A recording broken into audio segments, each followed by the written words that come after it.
ഇന്ന് ക്യാപ്റ്റൻസി ടാസ്ക്കായി നടന്നിട്ടുണ്ടായിരുന്നത്. ടാസ്കിൽ നമുക്ക് കാണാൻ സാധിക്കുന്നത് ഓരോരുത്തരും ഓരോ രീതിയിലുള്ള അഭിപ്രായങ്ങളായി പറഞ്ഞിട്ടുണ്ടായിരുന്നു. ചിലർ ടാർഗറ്റ് ചെയ്തിട്ട് അവരുടെ ക്യാപ്റ്റൻ ആവാതിരിക്കാനായിട്ട് ശ്രമിക്കുന്നുണ്ട്. അടുത്ത് പറയുന്നത് അനുമോൾ നല്ല രീതിയിൽ കളിക്കുന്നുണ്ട്. പക്ഷേ അനുമോളിന് ആരും ക്യാപ്റ്റനാക്കാൻ ചെയ്യുന്നില്ല.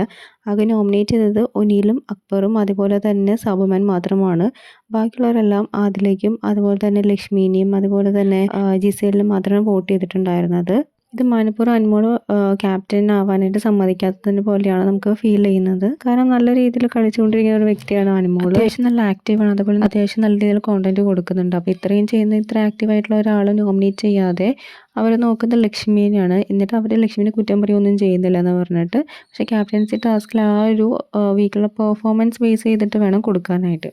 പക്ഷെ ഒരിക്കലും അനുമോളുടെ പേര് നോമിനേഷനിൽ വരുന്നില്ല. പലരുടെ പേരുകൾ വന്നു പോകുന്നുണ്ട്. പക്ഷെ എന്തുകൊണ്ടാണ് ലക്ഷ്മി എന്തുകൊണ്ട് ഈ ക്യാപ്റ്റൻസി ടാസ്കിലേക്ക് തിരഞ്ഞെടുത്തത് മനസ്സിലാവും. ടാസ്ക് മര്യാദയ്ക്ക് കളിക്കുന്നില്ല. ഓൾറെഡി ബിഗ് ബോസ് കൊണ്ടിരുന്നത് നല്ല രീതിയിൽ ഈ ഒരു പെർഫോമൻസ് ബേസ് ചെയ്തിട്ട് എങ്ങനെ നല്ല രീതിയിൽ ടാസ്ക് കളിച്ച ആൾക്കാരെ മാത്രമാണ് നമുക്ക് ചെയ്യേണ്ടതുള്ളൂ. പക്ഷേ ലക്ഷ്മി പ്രത്യേകിച്ച് അവിടെ ഒന്നും ചെയ്യുന്നതായിട്ട് നമുക്ക് തോന്നുന്നില്ല. എന്നിട്ടും ക്യാപ്റ്റൻസി ടാസ്കിലേക്ക് തിരഞ്ഞെടുത്തിട്ടുണ്ട്. അത് മറ്റേതെങ്കിലും വ്യക്തികൾ വരാതിരിക്കാൻ വേണ്ടി മനഃപൂർവ്വം ചെയ്യുന്നതാണെന്ന് നമുക്കൊരു സംശയം തോന്നും. നല്ല പ്ലേയേഴ്സ് ആയിട്ടുള്ള നൂറ അതേപോലെ തന്നെ അനുമോളുണ്ട്, അക്ബറുണ്ട് ആയിട്ടാണ് അവർ ഈ ഒരു ക്യാപ്റ്റൻസി ടാസ്കിലേക്ക് ലക്ഷ്മീനെ സെലക്ട് ചെയ്തിരിക്കുന്നത്.